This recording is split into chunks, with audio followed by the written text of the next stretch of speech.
Hello, my name is Omar Abasad. It's Monday, April 30th, 2018, and it's about 12:52 p.m. in Toronto.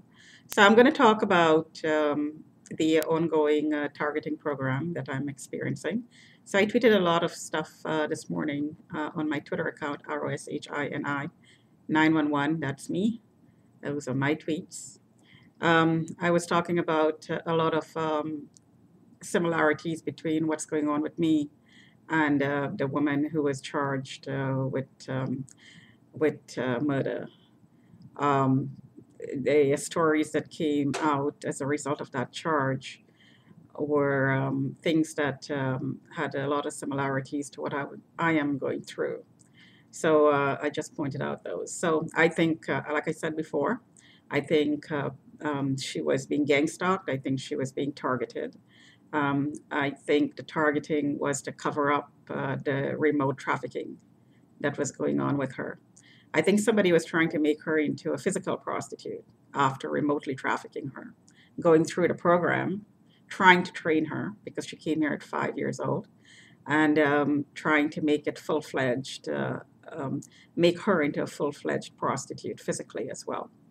So, suspecting that she was being trafficked remotely to be gerbiled, to use remote technologies that simulate the sex act, and also actions like lying down on somebody. You'd be lying down on the sofa, and you can actually feel pressure on your body. So there is technology that will actually allow this to happen remotely. So especially in a enclosed environment like a condominium where you have people living very very close across the wall, and the technology could be set up. The technology that's being used to do this is set up very very close to you. You know, above, below, beside, anything is possible. So I posted some links about the technologies that would allow this sort of simulated sex and simulated not only a sex act, but you'll have people simulating embraces. You'll have people simulating kisses. So it's not always abusive, as in porn sites. This technology is being developed for the use on porn sites. This is the reason it's being developed. And so it's being abused and used to attack people who don't want to have a remote interaction. Because we are living in a time where I'm projecting realistically in about 5 years, it's going to be the norm to have virtual consent to doing it. People who are having a relationship, virtual sex is going to be the norm. And The technology that is going to be used to do that is going to be commercially available by everyone cheaply. So this is part of the culture that we live in, and part of the progression of the technology that is happening, the technological advances that's happening. In my case, I am suspecting that, of course, it's being abused. It's being used to train, to torture, intimidate, to rape, remotely rape, simulate rape, and also to simulate a relationship. It's used to imprint someone on you. So the way I'm suspecting it's going on is outside my window, the pimps would come outside my window and call names. And I tweeted all about this, certain people's names. And they would say comments like, "This was so and so last night, logging into you." So in order to have virtual sex with somebody, they'd have to log into you. And this is what it's all about. Again, it's not always abusive. It's like I said, it's not about violence. Uh, so we are in a state of flux here where people are confusing the technology that could be used to simulate virtual sex as part of a preview of a dating process, asking somebody out for a date. But before you do that, you are going to log into them and you're going to take a sample. But the person you're sampling, in my case, is not doing it with consent, in which case it's sexual harassment and rape.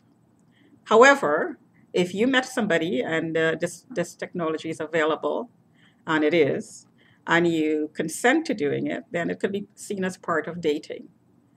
I could see that happening, but it's also being abused. So, anyways, there is a gray area there that seem to give rise to some confusion in some people's mind, especially in today's society where nobody has privacy. Kids are growing up these days without any privacy. They're used to having everything open about them. They're used to having no privacy, constantly being on the phone, constantly being on the computer, having virtual relationships, constantly. So this is a norm for them. So if you were to access somebody at night and you log into them and you stimulate them sexually, this is probably a norm for some people who are used to dealing with computers.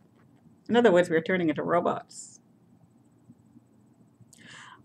So there is a gray area there that maybe this is part of the experiment that's being carried out. However, there are also rapists, hardened criminals who will take advantage of this technology to convert the person into a prostitute to make money off her, to traffic, or him, the kids, the boys. Boys especially are being targeted these days, more so than girls, because it's more prevalent now to go after young boys than girls. They seem to be the preference these days. So anyway, so I just wanted to talk about that. Um, Also, I brought up the topic of recurring nightmares as a result of being harassed in my environment. I have a case going on in the Human Rights Tribunal, and the contractors on site um, are constantly talking about it, and they're constantly talking about submissions to get me mentally evaluated. They talk, making comments about there is no sexual harassment because she's mentally ill. She's a effing whore. She really used to be a prostitute. She wanted to sleep with this person, and she's the one who solicited him, and on and on and on. And also, they're constantly making comments about being picked up for a mental evaluation, calling the cops on me, and on and on and on, constantly, just constantly talking about it. So these are causing flashbacks, as I said in my tweets, in one of my tweets. I had a horrendous experience that I will never get over. I'm starting to understand now that it happened in 2016, and I'm tearing up. Wow. It happened in 2016, and it's amazing that as time goes on, and you allow yourself to think about what you actually felt and what you went through, that the impact, the full impact of what you went through sinks in, and it takes a long time for that to happen. And every time the harassment occurs outside the window, it's as if I'm constantly reliving the experience all over again. I am claustrophobic. I am asthmatic with a heart condition. I am suspecting I had a heart attack before I was charged and arraigned away this horrific experience I had in the arraignment for something I didn't do. It just keeps coming back because I was held in a closed space, dark, hot. My hands were tied and cuffed behind my back. The heat was coming into my face. I asked for the heat to be turned off, and the heat was not turned off. And I think I passed out. So um, a very, very, very, very horrific, and horrific doesn't describe it. I'm sure if I had a panic attack and I didn't I didn't utilize the training I had for in meditation and to keep myself calm, I would have been dead. I definitely would have died of a major heart attack. They would have pulled up my body out of the wagon. I would not have walked out. So the harassment is having a huge impact on me, the ongoing harassment, and it really should stop. It really should stop. This flagging system should stop. The harassment campaign should stop. The community targeting program should stop. Talk to you another time.